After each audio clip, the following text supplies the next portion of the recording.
What do you think? I think we're dead meat. Real dead meat. You're dead meat! Go ahead and laugh, you guys. If I ever find a little bastards that did this, they're dead meat. Welcome to the Dead Meat Podcast, an extension of the YouTube channel Dead Meat. I'm James. I'm Chelsea, and we're boyfriend and girlfriend, and we like to get scared together. Yeah, we do. So before we talk about this week's movie, Terrifier, we got to talk really quick about our sponsor, because they keep the lights on here at the Dead Meat Podcast. They keep the cat fed. Yeah. Yep. And this week, the sponsor feeding our cat is Stamps.com. Stamps.com. So, nowadays you can get everything on demand, including this podcast where we talk about a scary murder clown. You can even get postage on demand, James. Yeah? Did you know that? I did know that because Stamps.com is there for us and has been for us. Yeah. So I'm aware. So with Stamps.com, you can access all of the... Oh, hello, Lucy. You can access all of the services of the post office 24/7, 7 days a week. Just click print mail and you're done. And if you sign up for Stamps.com, you even get a digital scale. So Yeah, you can mail dude. the stuff, or you can weigh the stuff you're mailing. Yeah, so you can weigh, like, if you're like a murderous clown and you want to mail a funny gag gift to a future victim just to scare them a little bit before you get them, use Stamps.com. Yeah, I think I'm going to be using Stamps.com for my dad asked if I could send him a bunch of dead meat pins because he wants to give them to the friends he made who are employees at the Petco by our house in Michigan. Yep. So I got to mail him a bunch of pins so he can give them away to his new friends. Oh, that's great. Yeah, that's such awesome. a dad thing. Yep. Thanks, Bob. If Yeah. you work at the Petco in Sterling Heights, There you go. yeah, that is my dad. So thanks, Stamps.com. I'm going to use that to mail my pins to my dad. So if you want to try out Stamps.com, you can use this special offer code, DEADMEAT, all one word. It's for a 4-week trial, and that includes postage and a digital scale. So don't wait. Go to Stamps.com. Before you do anything else, you click the radio microphone at the top of the homepage and type in Dead Meat, all one word. It's Stamps.com. Enter code Dead Meat. That's at Stamps.com, which keeps our Lucy fed. Look at how- that little belly. Look at how that fed she jiggly is. belly. Oh, Oh. listeners can't see, but just know she's That's here. unfortunate. She's here. She's well fed. All right, so you want to introduce our movie Sure, this we're week? talking about Terrifier because I just won't stop getting comments about it. So every now and then, a movie will come out, whether it's in theaters or often it is the weird thing when a movie comes out like on Netflix or a streaming service, and there's just this like brush fire of comments on all videos of mine saying, "Hey, cover this movie. Cover this movie. It's on Netflix. You can watch it right now. Cover it." And so that happened with Terrifier. And there's just so many people telling me to cover Terrifier. And kill counts take a lot of work. I have a schedule slotted out. So I was like, hey, why don't we do Terrifier on the podcast?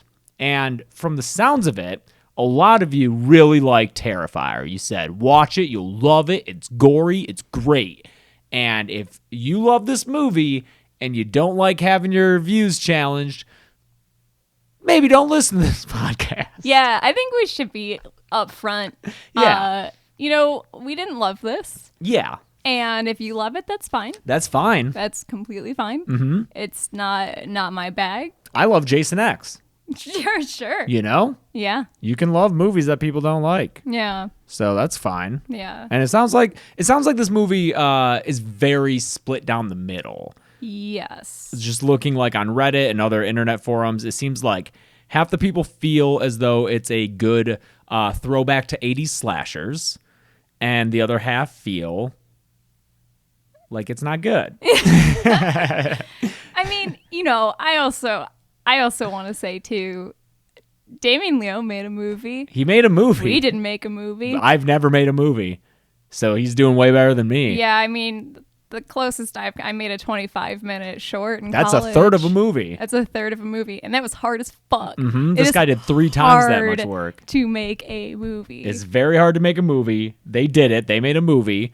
It's not all bad. We're definitely going to talk about things it. that we like, or else this would be a very boring episode of the podcast. There's always something good to find in a movie. And this movie, like, you don't have to search that hard for it. There's some good stuff in here. Yeah. Some stuff that I really enjoyed, but overall, wasn't my bag. Yeah, it's not my thing. But we'll be constructive and try to be fun while we talk about this murderous clown, Art the Clown. Yes. Who's like, I think the best part of it, right? Yeah. Oh, easy. I mean, I think the movie was a vehicle for that character. Yeah, it was a little clown car he for was it. in another movie before. All Hallows Eve, another film by the same writer-director Damien Leone, which neither of us have seen. No, I think it's All Hallows Eve, and then I think there's a sequel. Is there? I think. I don't. From my brief reading on All Hallows Eve, it looks like it's like an anthology type thing. Like there are shorts within it, maybe just 2, but that one of them is Art the Clown, played by a different gentleman. Oh, different actor. I did not know that. Curious to see how that other actor is. This guy is great. He is. He's very good. This I have his name here. Yeah. David Howard Thornton. Very, very, very good. Excellent. Really scary. I think Art the Clown is a genuinely terrifying character. He lives up to his title of Terrifier. Yeah, Terrifier. Yeah, his whole look is scary. He's kind of a Pierrot or like a Pagliacci sad clown. It's the black and white. That's why I wore a black and white sweater. For this. Nice. I wore just the other killer clown, scary clown, Pennywise. Yeah. Yeah, he's like kind of the sad clown, the black and white. Yeah, a lot of mime-like actions. Yeah. And he's great with the physicality of the role.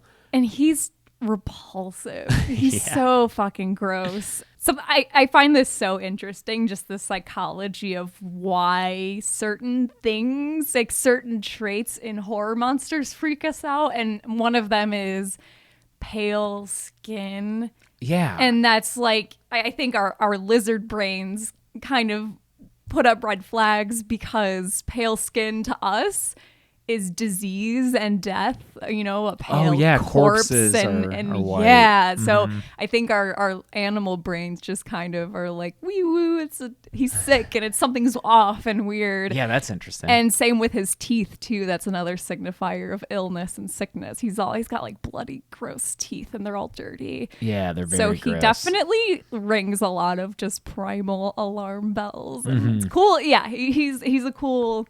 He's great. Design. And if you want gore, oh Jesus, you'll get it in spades. This movie is for you. Yeah. This is by far the goriest movie we've reviewed on this podcast.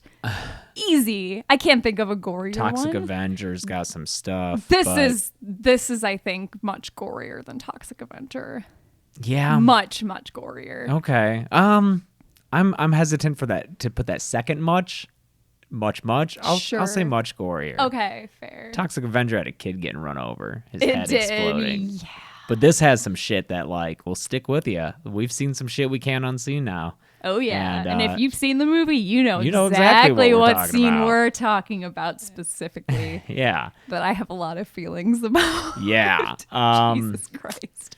So those are the things it definitely has going for it. Other than that, I don't know. It's kind of, I don't know. It feels very, and before I say my next thought, let me preface this with, when I was in film school and I had to put together projects. Yep. My thing is, I'm a very visual person. I come up with kind of visuals for stuff first, and I have ideas of things that would look cool. And I have a hard time writing something that can put all of those things together into a cool story. I'm not much of a writer. Did you make Terrifier? That's why I'm saying is I'm not much of a writer. It's hard. I have a feeling that me and this director share that trait. So Yeah. I'm not coming at this in a way where I think I could have done any better, you know? Sure, yeah. And that's feedback I would always get, is that my stuff would look really cool, but there's not, you know. Yeah, plot. there's not a plot to this movie. Yeah. So It's- this is very someone who's a makeup artist. He is also a makeup artist. Yeah. And it felt very like, all right, I have ideas for these kills. I have this villain. I got to come up with something to string them all together. And then you get this, which, to be fair, that's what I would have done in the same position. You know, I'm just a very visual, hands-on person. I would like to say though that I saw some comments online saying it's the story's not great, but it's a horror movie, or like the acting is fine for a horror movie. Nope. Don't do that. No, we're not doing that. Don't here. treat horror like a lesser genre. Yeah. It can be just as good as any other movie, and obviously just as bad as any other type of movie. And don't just lower the bar for horror. Yeah, a movie we watched recently for a commentary track that I was very surprised by was Zombeavers. That's a movie where that's a throwback to shitty B movies, but all the acting in it's really fun, and it was surprisingly good. I liked it a lot. It was well put together. The script was, you know, really tight. Mm-hmm. So I don't think that's an excuse. Yeah, you can't just lean on that. And again, like we said a moment ago, it's fine if you just have a movie that's just kills and images, but just realize that like you're gonna get criticized for it, and just own it, you know. And fans of this movie have owned it. They said, hey, we know it's fine. We're in it for art and the kills, which is fine if that's what you're into. But if you want more of a story or characters or good acting, you know, I try not to attack anyone personally, and I'm not gonna sit here and do that, but Art's the only one who doesn't feel film school. A lot of this feels film school, from the acting to just the way it looks, and that's probably just has to do with the budget. It's not like they're shooting this on film. Mm-hmm. You know, it's shot digitally. The way it looks and feels is very amateur. Yes. You know. And that's fine. Yeah. It's okay. They made a movie. Yeah. Yeah. So I guess that's our preface to it. Sure. But, you know, there's not, like we said, there's not too much of a story, so it's not going to be a lot of... I still have an outline here. Okay. Because you know, why not? Yeah. That's how we do this. We'll just go through it. Let's do it. So, we begin the movie with a TV interview. It's a talk show hosted by a lady named Monica, and she's interviewing the survivor of a massacre. And the survivor is a woman who has a really fucked up looking face, and we aren't quite sure why. We thought initially she was burned. That was kind of like the assumption that you and I were watching this movie with. Mm-hmm. And her face is super messed up. Mm-hmm. Her eye is all, and like the interview is like, how do you feel being like this? And she's like, oh, you know, it fucking sucks. Now, when we left off, we were talking about the moment you woke up from the coma. Do you remember your initial reaction when you first saw your face? Yes. Would you like to share that with us? I wish I was dead.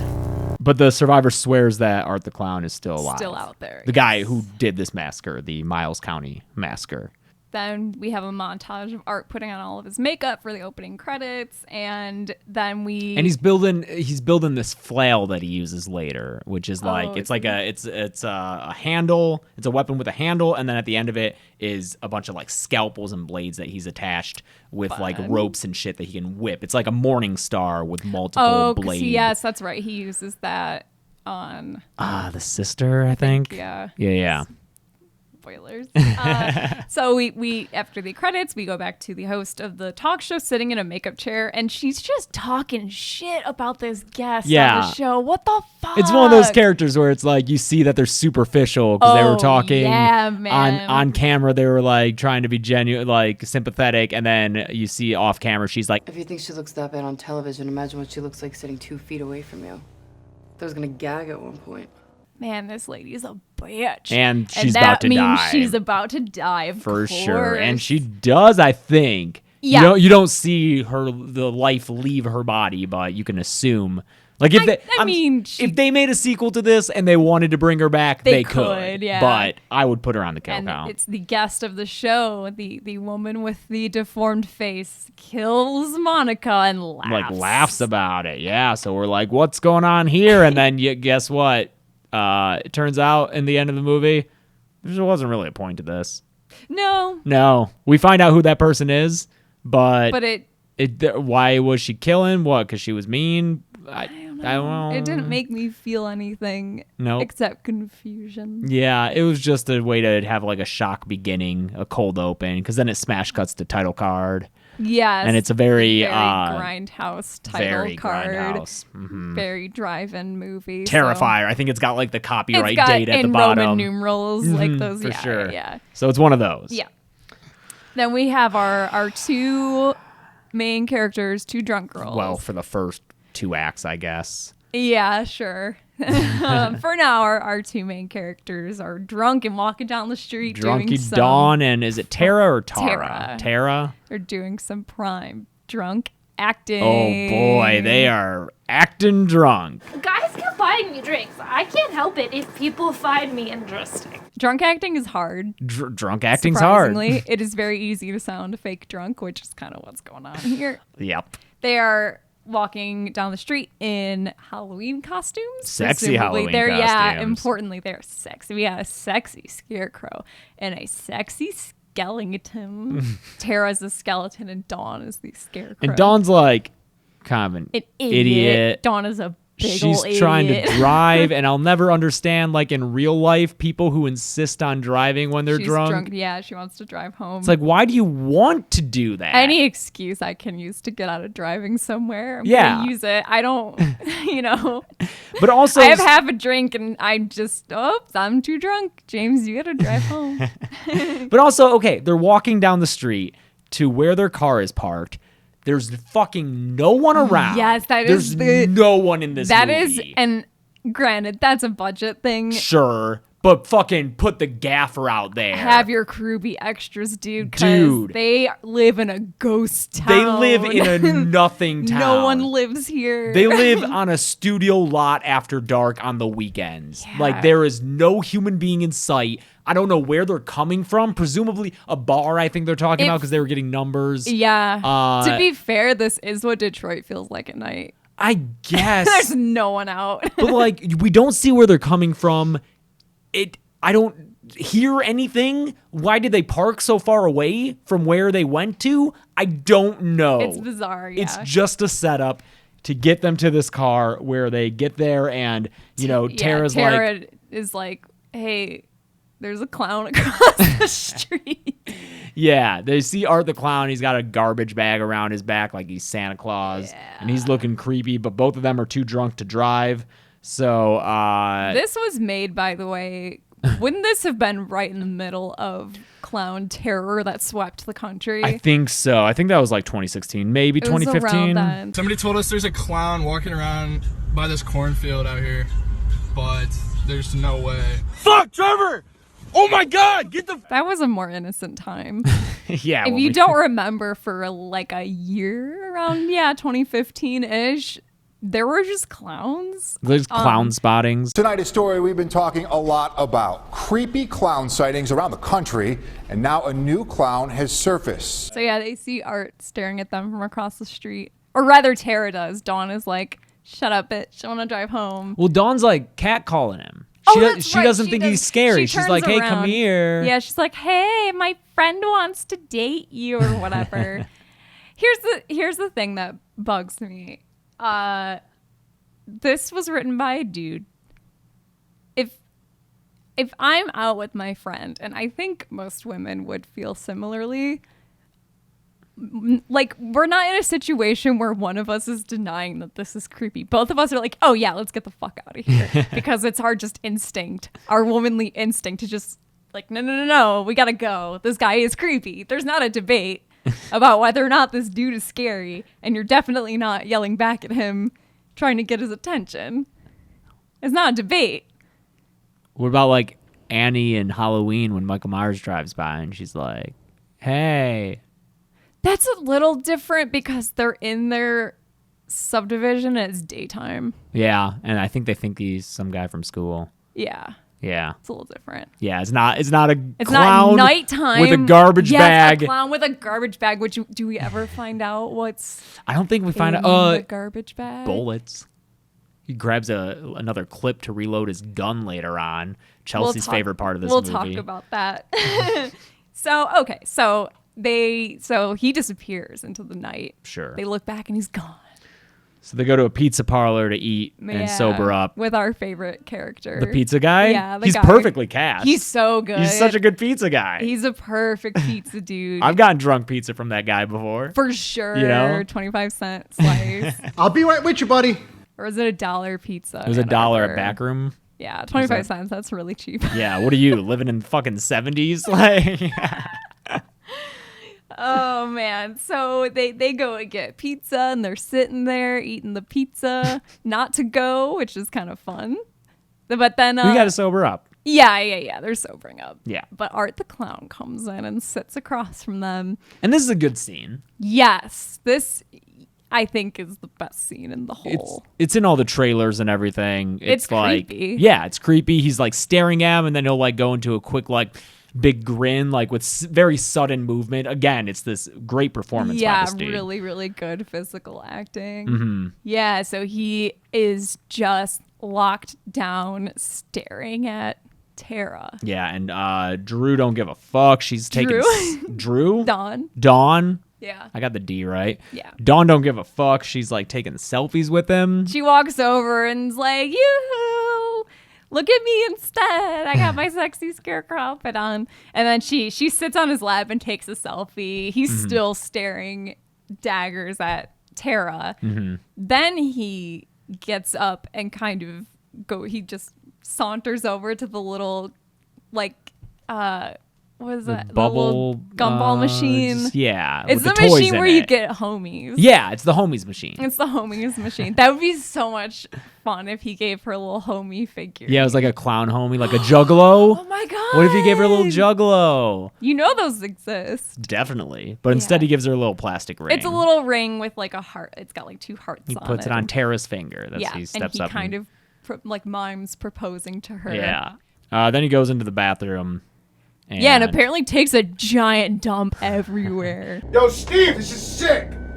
I better get overtime for this. Well, he gets kicked out by our super pizza guy.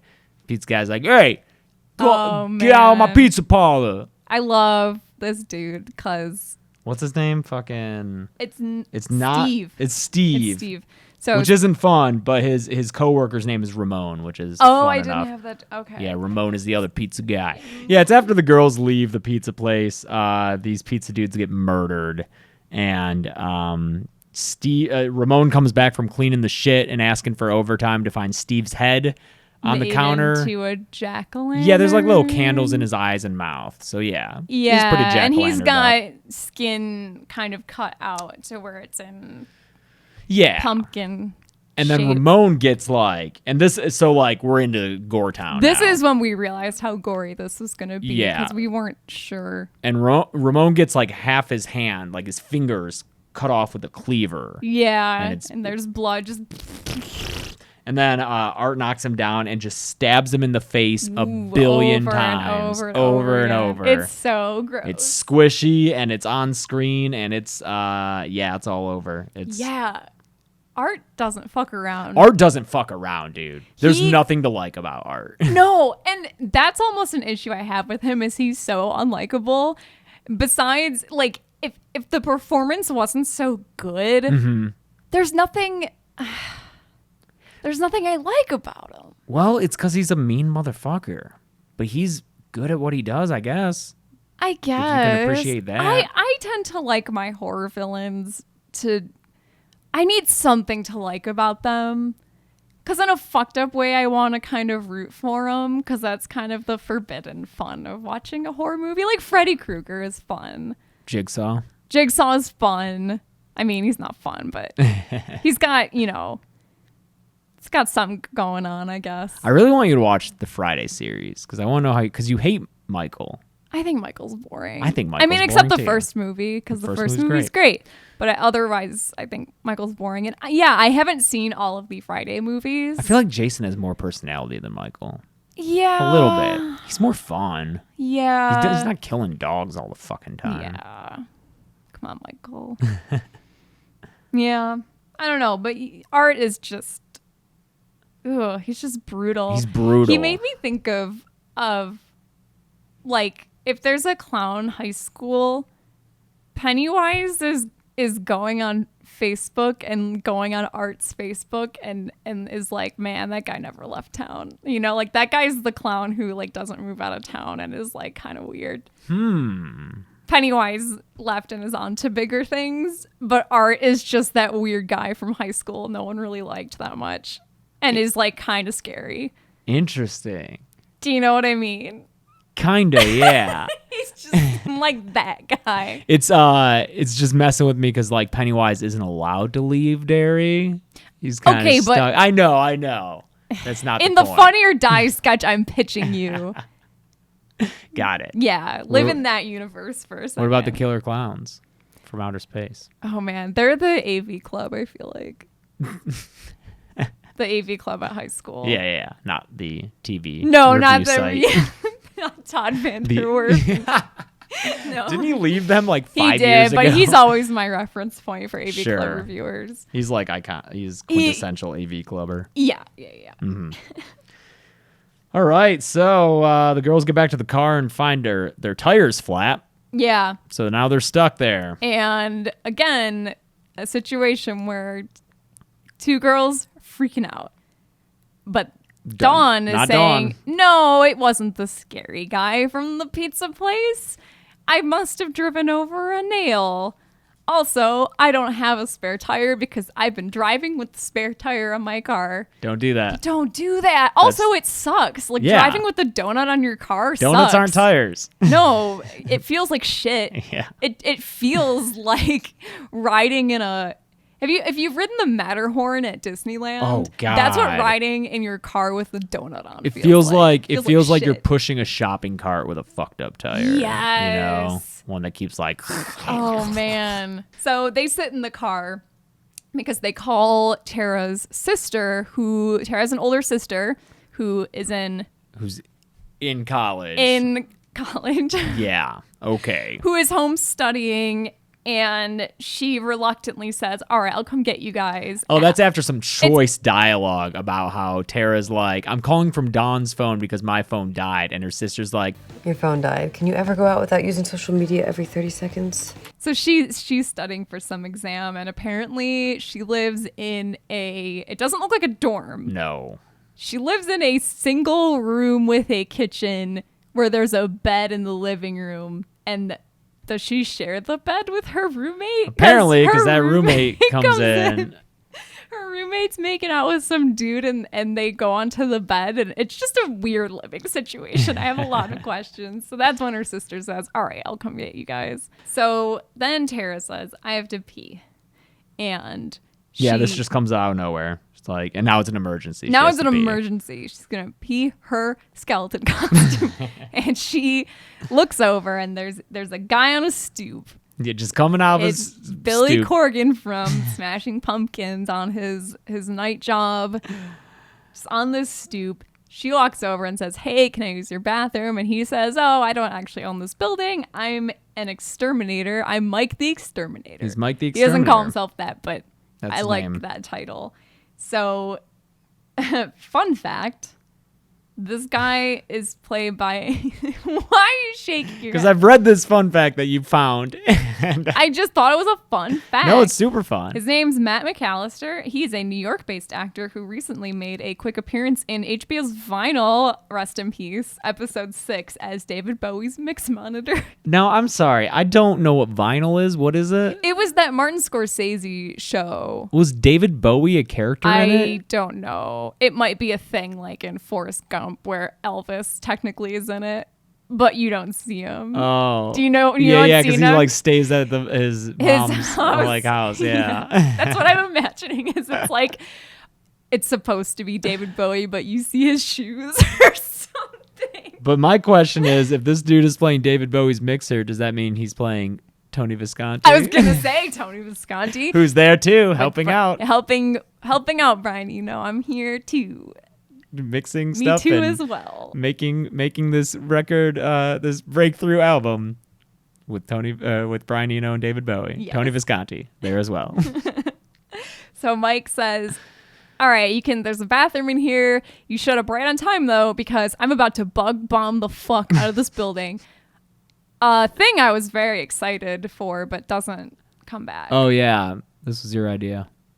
What? The tent? Oh, yeah. Like the Breaking Bad tent, fumigation tent over this building? Imagine this scene where he says he's going to bug bomb the building. My thought was, oh, shit, it's going to be like he's going to put the big bug tent around the building, and at the end of the movie, Art's going to come out of the tent like a fucking circus clown. He's coming out of the circus. That's such a fun visual. That doesn't happen. This movie can't afford one of those tents to put over a building. You just call and have the building gassed. You know how much that cost? More than this budget. Fair. Because so they're in like this shitty building. It's getting like a nasty apartment. It's a nasty building. fucking Why apartment. bother fumigating it? Where are they? Where did they park their car? Where they're by like a pizza place and this fucking like. Again, I could see this being set in Detroit because it's so empty at night, and then it would be one of those apartment buildings where it's like a really nasty apartment, but an indie filmmaker bought the top apartment and it has like decked it out. Like you go up to the very top and it's super nice. Yeah, because he bought it for $20. That's what Detroit is right now. That's the only scenario that I understand this making sense. Just set this in Detroit and it makes so much more sense. Yeah, if they had just been like, wow, that Tigers game was pretty good, then half my problems are solved. She goes to the toilet in this building. Meanwhile, Dawn is still waiting in the car and a commercial comes on for Craven's Halloween Superstore. Yep. Craven's Halloween Superstore, the brand new Halloween Superstore with over 10,000 square feet of costumes, accessories, and decorations. Also, like, is it Halloween Is it night? Halloween right now? Because that's a fucking awful time. Yeah, bad ad slot to buy for your Halloween costume. Over. It's on past Halloween midnight. Night. Yeah, it's November. Yeah. So after the commercial airs, Dawn hears a news report on the radio. This is a WNEW breaking news alert. We have a major development in Miles County this evening, where authorities are investigating a double homicide. Here's a news report about a clown murder at the pizza place. At the pizza place that they were just at. Oh fuck! So now she's taking this all seriously, and as she hears her car door open, and she's saying, "Oh fuck, Tara, that clown actually did murder a bunch of people. Wonder what was in that garbage bag." Then she looks and it's Art. It's Art. He's in the car with her. Yep, and he it's like cut. Is it cut? I think it cuts away. I think it just cuts away. Cuts back to Tara. Tara, who is wandering around this building for reasons. She heard a cat. She hears a cat and is like yowling. Gonna go find this cat. That is the sound of a cat in heat. You like seriously, you don't need to investigate. That cat is looking to fuck. I love this line though, because when she goes to find the cat, she finds a giant stack of tires, just like a huge stack of tires, and she's like, figures. Yeah, what the fuck? Figures what? Tires? There's tires? Figures. I hear cat, I go look for cat, I find tires. Figures. I should have known. It is a mystery what that line is referring to. Oh God. I'm sorry. I'm having too good of a time with Terrifier. Because that next thing she runs into is this fucking baby doll lady. Let's throw a crazy lady in here. Baby doll lady. I think she's credited as Cat Lady. Cat Lady, we don't know why you're here. It's been quite a while since we've had neighbors. Perhaps we can do our laundry together. She's got a baby never doll really know who why she's you're here. referring to as a as her like living baby, Emily, I think. Yeah. Is what she calls this thing. Yeah, it's just kind of lady who lives in the tires. It's just crazy lady. It's fucking Rousseau from Lost. It's your standard crazy feral looking lady. Yeah. And she's there and she has like stupid lines like punctuality is the thief of time or some shit. That's the last line she says in that scene, I think. Yeah. I don't know, man. So Tara lies to her and says, "Oh, I'm the new tenant. I have to go pay rent now." And then pieces out. Hey, you know what though? She did say it's first of the month. Confirmed. Confirmed. This is Halloween night. Confirmed. Craven's Warehouse of Halloween doesn't know what? how to market themselves or advertise. Yeah, fair. Yep. Wow. Idiots. Fucking idiots. You got to buy that shit. They meant to buy it on September 30th. There's not a 31st in September. But instead they bought it on the last day in October. Wondered why it was so cheap, you fucking morons. At this point, the clown has entered the building. Yeah. Art is in this apartment. Apparently this is where his lair is, right? Is this where he... No, I think it's a makeshift. I think it's a pop-up type thing. He's just making... Oh, he just kind of sets up his... Yeah, he sets up shop here. Got it. All right. So Art finds Tara and he stabs her leg. He stabs the fuck out of her leg. There's a whole chase sequence. There's a but lot of chase ultimately sequences. okay. That's another issue I had with this is there's a lot of running around in this. With no purpose. With no... It's not super suspenseful. No. It's a lot of characters just kind of being moved places and kind of running and hiding, and it feels padded. It's very padded. Because, Which- like, if I get it. It doesn't not every scene or sequence has to be, like, advancing the story. It can be a suspenseful sequence, a sequence that's built just to provide that kind of suspense or terror. But this doesn't. These don't do any of that. It's hiding behind a car, looking for him. Oh, there he is, closer to me than I thought. Running away. Like, it's nothing. It's nothing. Yeah. It's padding it to get it to be feature length. And it's, what is this, 85 minutes? I think it's 86 minutes maybe. Yeah. Felt way That's longer. how you know that this is all padding, because they realized how short this is going to be, and they added these scenes where people are just kind of running places, and they got it up to 87 minutes, and that was good enough. I bet there's like 60 minutes of movie in here. I think we checked the time at like 60. I think like, this what? could be a very streamlined 60-minute movie. Mm-hmm. But that's not a thing. No. 60 minutes is not a length not a of movie. anything, which is unfortunate. Things should be as long as they need to be. But you either have to be like 20 minutes and be a short, maybe up to 30, or you have to be like 80 or more and be a feature. Mm-hmm. There's like no market for like a 50 to 60 minute movie. That's true. I think shorts, technically, if you submit to film festivals, I think most of them, it's like up to 45 is a short. Yeah. Yeah. Like you can't have, which sucks. A movie should just be as long as it needs to be and not pad it Yeah. to get it to 86 minutes and sell to Netflix. I agree. So, all right, here we go. Tara passes out because Art injects her with something. We don't know what it is. Then she wakes up and she's tied to a chair. This is it. Here's the scene. Here's the scene we were talking about. I guess graphic warning. Jeez, yeah. If you're sensitive. Honestly, it's pretty gross. Although, just a hint, if you listen to our torture methods episode, Is this one of them? I don't know if I brought this method up, but this is a fucked up, but this is a torture method used on real So people. gross. This That's so is gross. like old as time itself. Yeah. So she's tied to this chair. Art is standing there, and he kind of threatens to cut her throat, but then changes his does a mind. bunch of and that he's shit, being He's doing his clown thing. And then he's not doing enough clown stuff. I don't know. He rides around on a tricycle later. Yeah, I guess. But he's got a big like sheet in front of him, like it's covering something, and he pulls it away. He's like, voila, and it's Tara. it's Dawn. Or, Her friend. I'm It's her sorry, it's friend Dawn. Dawn hanging upside down, naked. Just in panties, yeah. She's thankfully we let her have panties on. Yeah. And So- her legs are like she tied. She's like kind of spread eagle, like she's tied with Yes. her legs. She's hanging upside down. Yeah, she's like naked. I don't know if she had to be naked. I was thinking about this. I was like, they could have let her have clothes on. Then I realized the physics of this make it very difficult for her to have clothes on makeup-wise. Makeup-wise, for sure. And I will explain why now. He,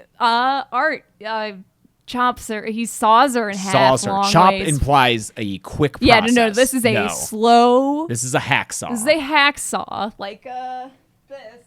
Oh, yep, the one from Saw, just like the one from Saw. Like this. You can't see on the podcast. You can hear it. He hacksaws her, like how I painted this half rusty and this half is clean for your Saw episode. Yeah.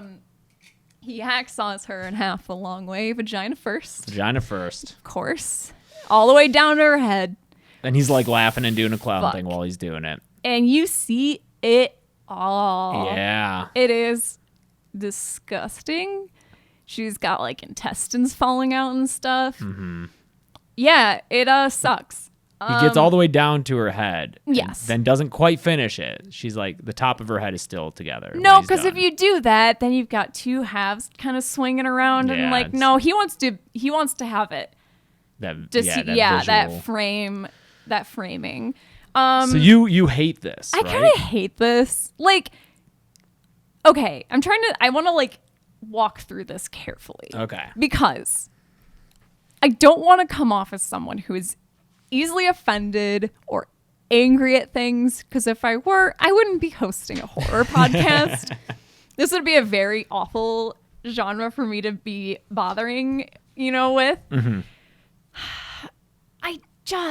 And again, this is where I go back to, did she have to be naked?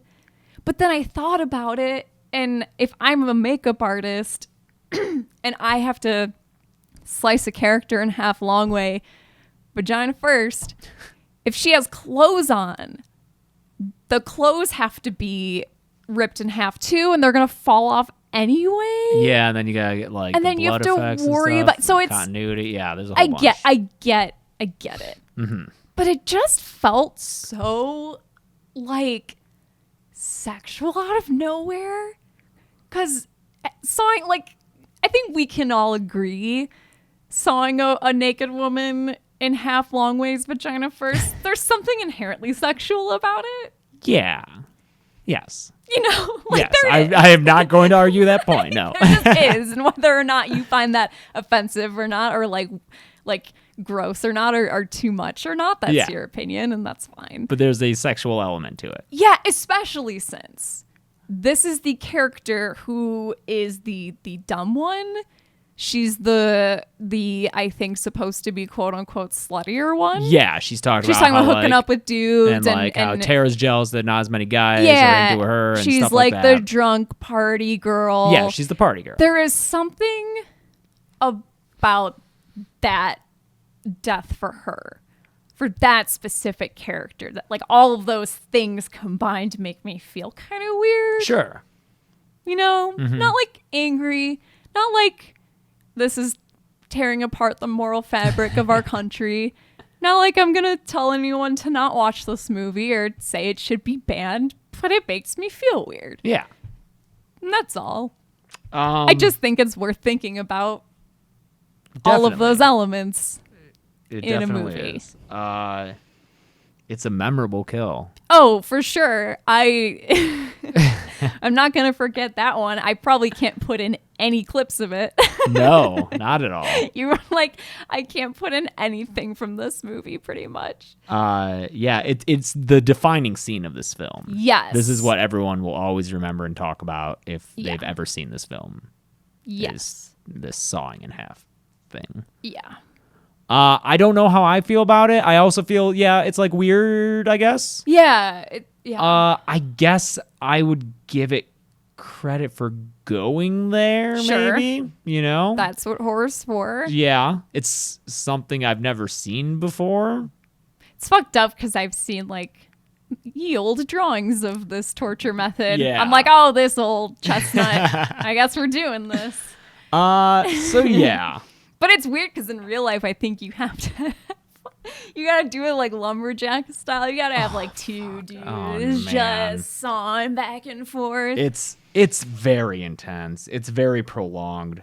But again, like we said up top, one of the few things that I think this movie does well is gore. Mm-hmm. So it does that. I don't know. That's the scene. I think just the nature of it and how taken aback I was by it. All of the other kills in this, maybe except for the pumpkin head one, like where Steve's head is a pumpkin, they feel kind of incongruous to me. Like they're all on like different levels of gross. Like I'm think like if serial killers are auteurs, art does not fit the auteur theory of movie serial killer, because he's all over the place. I don't know. I would say that his style is just relentless brutality. He's like a Jackson Pollock of murder. Like he's just throwing paint. Yeah, but like once that canvas is soaked through, he's still throwing paint at it, because just even that Ramon in the pizza place, he just stabs that guy's head over and over, and like in the eyes and like in the face. But it's so compared to the Saw murder and the pumpkin murder, those are very the pumpkin one is a little murders. Okay, yeah. So it's his attention to detail varies. Sure, you know, because for me the pumpkin one is the outlier, because it seems to have been done quickly, or at least we don't see it. He seems to give a shit about some of his victims more so than others. Yeah. And I think maybe the reason that this is sticking out to me so much is because our main character, who we think is the main character, Tara. Gets a very, like, he kills her. Yeah, very shortly after this. She gets a very anticlimactic death, I think. But it's in the same manner, I would say, as Ramon in the pizza thing, where it's just like she's dead, but he keeps doing it. Yeah. You know?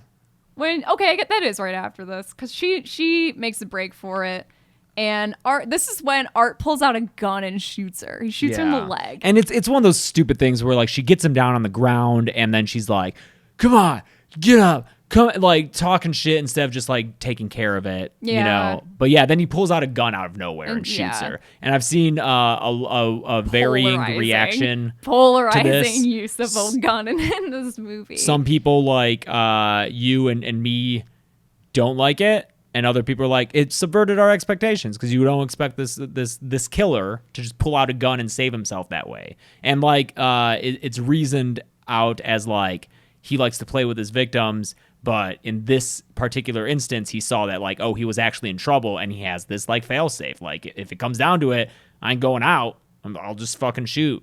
Yeah.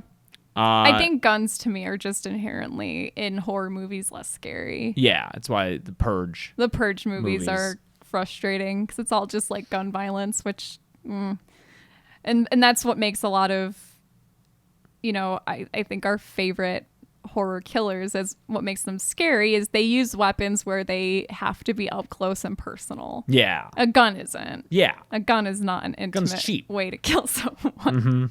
So yeah, he shoots her, and then he like shoots her in the face, and then he goes to shoot her some more. He like shoots her in like the cheek, and so she's still alive. And he goes to shoot her some more, but then his gun's out of ammo. And he does his clown acting where he's like exasperated, like sad clown. And so he walks back to his sack.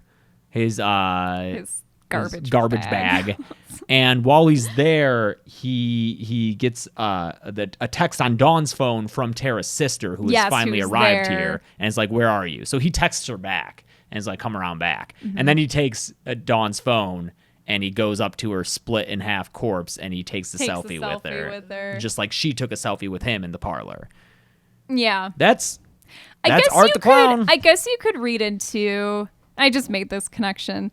The way he kills her is lap first, and she went and like just sat on his lap and took a picture with him. Sure. I don't know, just to like, are there parallels there? I don't know. Because yeah, he ends that relationship, quote unquote, by taking a picture with her very fucked up corpse. Yeah. With him like with the smile, and it mirrors the picture that she took. Where she's smiling and he's just like dead faced. Yeah, because I think she went up and just like sat on him on his lap. Yeah. So all right, sure. She violated his personal space, and he cut her in half by the vagina. Yeah.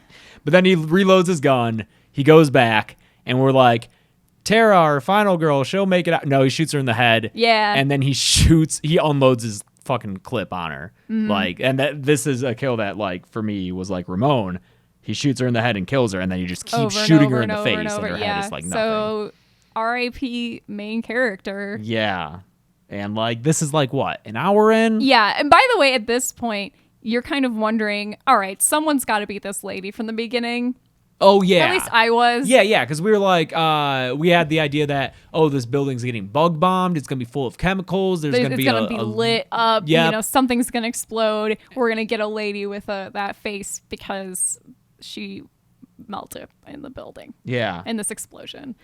It's not Tara. She's dead. Well, what I think was interesting, and this is before Tara gets murdered, and in my notes, I wrote something about how I think it's a fun misdirect that the director knows that you're wondering who's going to be the girl in the beginning. So 3 girls have the same fucking hairstyle that this lady does in the beginning. So I thought that was Tara, the cat lady, misdirect. And Tara's sister all kind of look have the same exact hair color and style, so you're not sure who. Also, Tara's sister, Victoria, I think I saw she has a wooden phone case like I do. Oh, cool. From Carved. Check that out. You can get a phone case made out of an actual they're not tree. A sponsor. They're not a James sponsor, just likes but it. I like I got mine. Mine was redwood, and when it arrived, it smelled like tree. Ooh, nice. Now it doesn't really, but it's still pretty cool. Yeah. Yeah. It's like a little bonus. It's like when you order something, like I order a lot of stuff from Etsy and I'll get little bonus things. Like here's some beads that like I'll never use because they're so specific. Yeah. There's like little charms of a seahorse. Thank you for your order. That's like the thank you for your order. Yeah. It smells good. Just the smell. So our girl that we think is going to be our final girl gets her dead. head just blown to shit. Like just. And Ooh. Cat Lady walks in on it and sees it. Yes. And then Cat Lady sees and runs. And she runs up to Mike, who's still there bug bombing. Yes, Mike. But what is he doing? He's like, I don't know, man. He's texting someone because there's going to be another guy who shows up later. In my notes, I apparently forgot that he was an exterminator because in my notes, I referred to him as the janitor from this point going forward. He's kind of dressed like a janitor. He's dressed like a janitor, and I think maybe I thought he was mopping or something. Oh, okay. But I thought he was going to bug bomb the building in like 5 minutes. Like, wow, good thing you made it. Yeah. What is he doing in there? I don't know how bug bombing works. I'm not going to I don't know. profess that I do. If any of you are exterminators, let please us know. tell us. That'd be great. Yeah, I really do want to know. But she tries to tell him to call the police, and he's just like completely dismissive of her. Yeah. And I get that she's You know a what? little unkempt, I was going to say, but like, because at first I was bothered by that. Like, dude, call the police. She's saying there's someone dead down there. There's a clown. But I could see realistically a person, and you think like, oh, I think she's a homeless person, and she's acting a little crazy. You know, I could see not listening to her. He ends up getting knocked out with a hammer, bashed in the head by Art. He gets his pumpkin smashed. Yeah. Oh, because you called him Billy Corgan earlier. He kind of looks like him. Yeah. He's a bald guy, therefore. Yeah. Billy Corgan. Or Moby, I guess. Or Rod Corddry. Or is it Rob or Rod? It's Rob, but he's got like this weird little bit of hair up there. Oh, does he? He's got a specific thing going on. Damn. Yeah. No, it's Moby if he has glasses. I Okay. think Moby's got glasses on. Got it. We've cleared it up. And if he's really big and bulky, Stone Cold. Oh, yeah. Mm-hmm. Stone Cold Steve Austin. Yeah. Mm-hmm. So, this is when baby doll lady runs back downstairs and she realizes her baby is missing. And again, this is not a real baby. It's a doll. baby doll, just, cause this character she's crazy. Yes, Girl. So she goes looking for her baby and she finds Art the clown playing with the baby. Mm-hmm. And then she goes and she's like, oh, you just need a mother's love. And she tries to like sweet talk Art the clown and get her baby back. And she like holds him. She gets real close to him slowly and holds him. And he starts sucking his thumb. Have you ever felt a mother's touch? This is a hit or miss strategy in horror. This is like... Oh, I thought as soon as she touched him, he was going to kill her. I did too. But no. But it works for a second. I'm just... Horror in general, I feel this is about a 50-50. Texas Chainsaw 2, it works. Yep. She kind of becomes a mother girlfriend figure. Halloween 5, it works for a second when little Jamie Lloyd reaches out to him. He cries, but then when she touches him, he does this Phantom of the Opera. So it almost works there. Jason X doesn't work. Oh, doesn't she try and... He's unconscious. It's not really it's not the same thing. It's not the same thing. But I feel like it happens with Jason maybe at some point. It's going on a while since I've watched those, but I can't recall specifically. Yeah, because we this is something we talked about in the Final Girl episode. Horror monsters have mommy problems. So they always have mommy issues. If you're in a horror movie and you're in a this is just a dead end. If you're down to a no coin other flip, option, 50-50.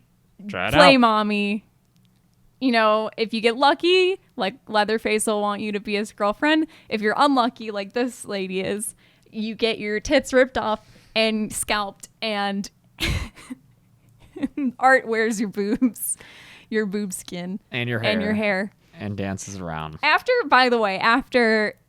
Dawn got sawed in half long ways, I did definitely think someone's getting their titties ripped off. You called that. I did. She's not just saying that. I'm She really was not like- just she saying was that. like, I was like, "Those tits are coming someone's getting off." their boobs ripped off. I just can feel. And it happened. It happened. Because Victoria somehow finds her way into the building, even though it's locked up. Oh, this bugged me so much. Because like Mike, before he got his pumpkin smashed, he called a friend, and It's one of his coworkers. It's one of his coworkers, and the coworker was like, "Fine, I'll come help you," assuming that he like needed help.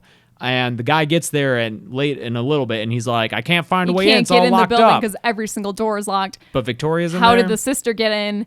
If she did get in by finding an unlocked door, did she lock it behind herself? I don't know, dude. Questions I don't know, man. I have. This is where there's no more plot. This is my notes get very sparse here Because- it's a lot of the running around. and- Yeah, because like Victoria, the sister, she's inside the building now, and she's doing the hiding in a cabinet thing that Looking never out works. the Looking out the people. people. It's literally Friday the 13th, the game. It is. That's what I thought. Yeah, of. it's hiding exactly in the that. cabinets in Friday the 13th, which like never works. it doesn't work. It's not good. And Art knows that she's there, and at this point, And yes, he's still Art got the is- hair and the boobs. So and it's a very Silence of the Lambs type. It's very It's Buffalo Bill. He's extremely. tucking. He's all tucked. He's tucking. He's walking wearing Cat around Lady's and boobs he's- and her hair. He's doing like putting on a very feminine affect, and this is a complicated like thing that happens in horror sometimes, where you get the like weird sexuality of the villain and played to be creepy. yes, or played to be off-putting. scary. Yeah, because it's like, oh, look at this freak. Yeah, look at this guy with tits. How scary. Yeah, you know. and it was a thing that when Silence of the Lambs came out, there were issues. Yes. From gay and lesbian groups and other LGBTQ groups. Sure. Calling it out as like this is and it's an episode I want to do at some point after doing a fuck ton of homework and having a guest on to talk about it with us. Is that trope of like sleepaway camp, that kind of the horror of bodies that we feel are strange and scary. And I think in this it would have, I could be wrong, I think it would have been more bothersome if it was a reveal that was his entire motivation. Do you know what I mean? It's kind of a one-off. I could read it as he's mocking her specifically, not that he is secretly someone who wants to be a woman. And isn't that terrifying? Do you know what I mean? I think this movie is just, it's throwing everything at the wall. Yes. It's there's not a lot of thought behind it. It's like, what do we know from horror movies that we've seen? Oh, some of them have stuff like this. Like you said, Sleepaway Campers, Silence of the Lambs. Let's throw that in there. Wouldn't that be crazy if he took this woman's breasts and skinned them and wore them? I think it's important to point out too, if someone does watch this and have an issue with that scene and find it, distasteful, and movies like Silence of the Lambs, where characters like Buffalo Bill are a little problematic. And I say that as someone who fucking loves Silence of the Lambs. I love Buffalo Bill.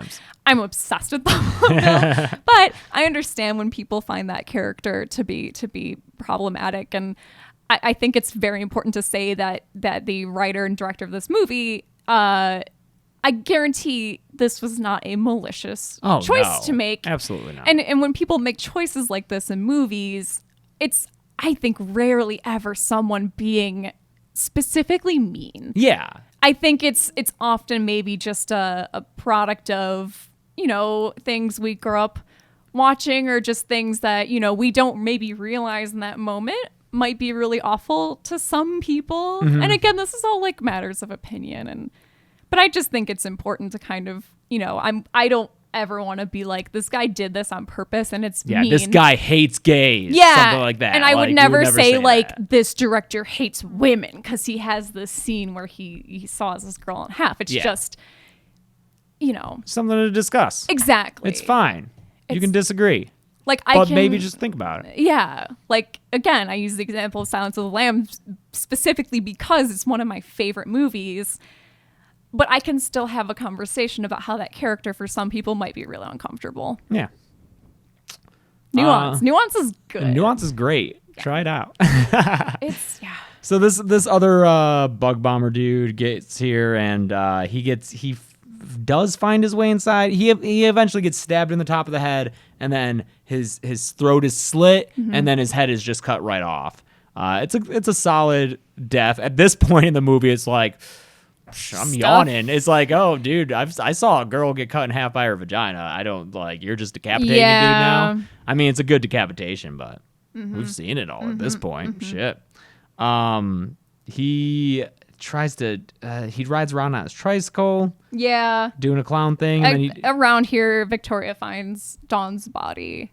Yeah, that's so she knows her sister's hiding. So dead. she knows, okay, yeah, this is a... Yeah. With like a circus sign, whatever. And her sister's like sitting in the chair and she's got like orange Christmas lights, I think, and she has a sign that says circus.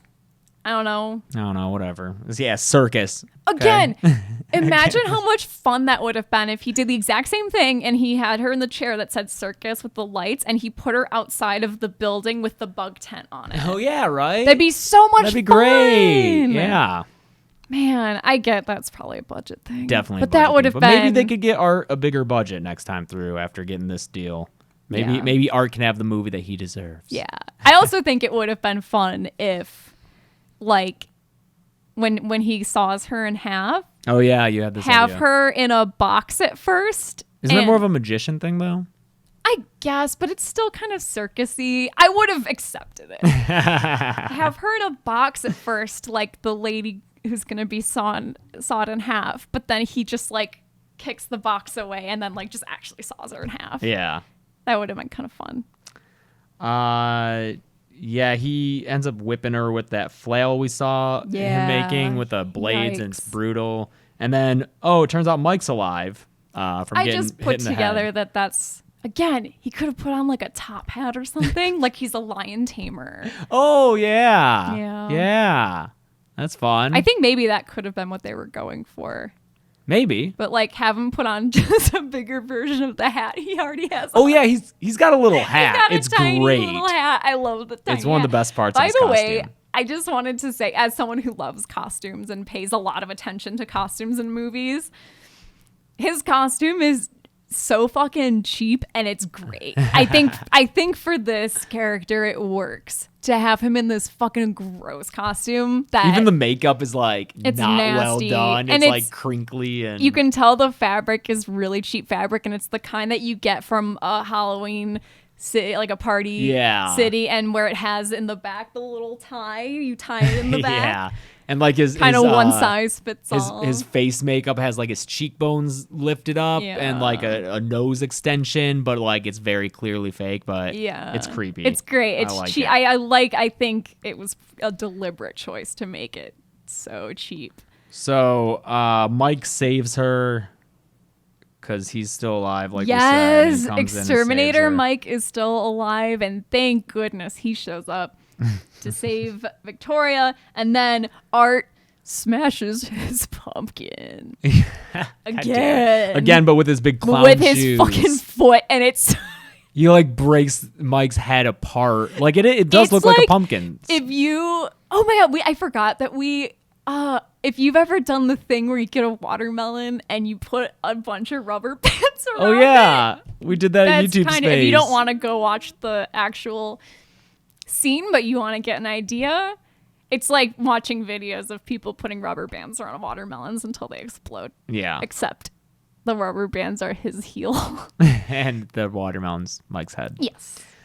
He smashes Mike's head and then he does a little clown laugh. And then what, does he just disappear? Because next thing you know, he's driving the truck. Oh, she like runs away from him and he like drives the truck into the building and hits her with it and she goes flying. And this is when the cops all show up. Well, you know, you got to mention the jazz. He's blasting jazz in the truck. Oh, man. He's listening to fucking... It's like freeform Yeah, it's jazz. like freeform jazz. So he, like, drives the truck into the building, hits her and knocks her out, and then he's sitting there in the cab like... It's funny. It is. Art's good, man. Yes. Yeah. Art's great. I would love to see art with a bigger budget. Yeah. And hopefully this same actor, I don't know who the other guy was in All Hallows Eve. Yeah, this actor's very good. And by all accounts, according to someone on Reddit, a very nice dude. Oh, yeah? I was looking at pictures of him out of makeup, and he seems like someone who is very excited to just be playing a villain and has pictures of him doing the thumbs up in front of posters of the movie. And I always appreciate that. Yeah. It never fails that people who play horror villains are extremely nice. Yeah. I don't know. I don't know what it is. They're all very kind people. This is when the cops show up because he's about to shoot her again. They come into the building and he's hunched over her. Her face. He's eating her face. And then the cops tell him to put his hands up and they have their guns drawn on him. And then he whips out another gun from his ankle holster and shoots himself in the head. So this is when we realize, okay, this lady's face wasn't burnt. It was eaten off. Yeah, the lady from the beginning. Because yes, it's revealed Victoria, Tara's this non-character kind of. Yeah, kind of. The woman. Spent half the movie just driving to get to the location. She was the woman in the beginning because we see like her getting out of the reconstructive surgery and it's like, oh, and you have your big interview tomorrow. Yeah. So it's like taking place there. There is a scene. This is the last scene at the coroner's office. Oh boy. With some acting. Oh, come on, guys. You're killing me. Good to see you too, Doc. There is this coroner. He wants a breakfast sandwich with bacon or something with bacon. I guess think you could get me a breakfast sandwich with bacon or something with bacon? Yeah, also this coroner's office, is that what you would even call it, is in someone's basement. The AD's basement or something. It looks like someone's college house basement. Yeah. And I guess to be fair, you know, why would you need a really clean space to perform an autopsy? But no, you probably shouldn't it get contaminated. Yeah, no, you probably need a clean space. Yeah. Real clean, well lit. It's great. I'm sure they took down some banned posters before they set up this scene. That's what it feels like. And he goes to inspect Art's body and the lights go crazy because I don't know. I called this, by the way. What? About a third of the way into the movie, I turned to James and said, I'm going to bet that this clown is a magic clown. I'm sorry. Your examples you gave was that he could fly or some shit. No, okay. No, it wasn't that he could fly. It was or that teleport. There was teleport for sure. There was a scene where Tara looks underneath a car and she sees his feet, and I was half expecting him to like levitate up so that we realize, oh man, he can just be wherever he wants to be. No, he's not a flying clown. But he does. He does make the lights go all crazy. Yep, and then he's still alive, even though you see the exit wound in the back of his head from where he shot himself. Yeah, because he sits up and like attacks the corner. And that's the movie. Yeah. You know what? Oh, that's when I think we cut back to the talk show too. I think doesn't the movie end with like her face? Isn't she laughing? Maybe I'm mixing it up with, I don't know. Sleepaway Camp? No, not Sleepaway Camp. I don't know, man. Yeah, that's Terrifier. Yeah. Again, this is a classic rule of theater and film. If you introduce a bug bomb in the first act, it's got to go off in the third. And it never went off. I don't think he was an exterminator. Yeah. He's just a squatter who wanted to listen to his headphones. Yeah. Yeah, it's sounded like a lot of you liked it. And that is fine. That's cool. We just gave you our thoughts. Let us know what you think. That's the thing is, I guess, like, just a peek behind the curtain a little bit. Like, we always want to be super honest when we review stuff. Especially since the channel's getting to the point where we get to go do cool stuff. Like, we got to go do the Nun thing with Warner Brothers, and it was super fun. We just, we always want to be able to give honest reviews about stuff and not... Yeah, that's something I hope to never have to compromise on, is being able to give my honest opinion. Because what's the point then? That trust from the audience that we'll always be honest about how we feel about a movie is really important. Yeah, to me. we are good friends with Dread high Central. ups at Dread Yeah, Central. we know people at Dread Central, and so full disclosure, but I would never want to not be honest about stuff just because we have friends, and I would hope that people we know would respect that. Yeah, and to that point, I just never want to just shit on a movie without there's always something good, and this movie had Art the Clown and some seriously good gore. That's why I don't love giving like number ratings. That's why I'll never give it. When people ask me to rate a movie from 1 through 10, I'm not going to do it. I'm sorry. Yeah. That's not descriptive at all. That's not informative at all. Because what would I give this movie? I don't know. I don't know. Because like there are some aspects there where it's a fucking 10 and other aspects where it's a 1. Sure. And it's like, what, you average that? No, you just explain what it was good and what it was bad at. Mm-hmm. And then other people can judge how important those various things are to them. Mm-hmm. Or have their own opinions about them. So as a person who generally likes characters and stories, this movie doesn't really do it for me. But as a person who likes gore and like good villains, it did. Yeah. And if you're someone who you don't really give a shit about if something's got a plot and you want to just watch crazy shit, great. You'll love this. Yeah, dude. More power to you, man. That's why there's so many movies. We can all enjoy them. Yeah. But let us know in comments. I want to hear comments about what you thought of the movie, what you thought of our thoughts on it. Let's all be civil about it. Yeah. Well, that goes without saying, you bunch of idiots. Oh, boy. Yeah. We got some fun stuff in the weeks ahead. Oh, Lots of fun stuff. We are filming some episodes with guests that I'm very excited about. Yeah, so look forward to that. We'll have another movie review in 2 weeks. Yeah. And make sure you rate and review this podcast on iTunes or any app that you use to listen to it. And you can follow Dead Meat on social media at Dead Meat James on Twitter and Instagram. I'm at Carebeck. That's CareBecc on Twitter and Instagram as well. And if you want merch, deadmeatstore.com. Yep. Shoot us any emails you want at deadmeatpod@gmail.com. It's getting to the point where we can't reply to all of them. Chelsea had been sedulous about that. I really, up to a point, replied to every single email I got.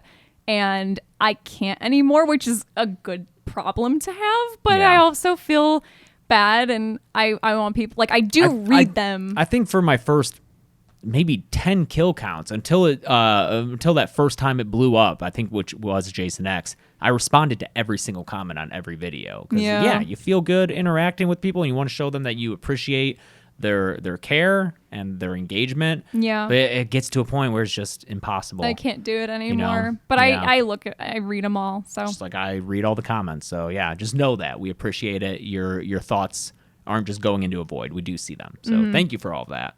And just keep on doing that, and we'll keep doing this. So until next time, I'm James. I'm Chelsea. And this has been the Dead Meat Podcast.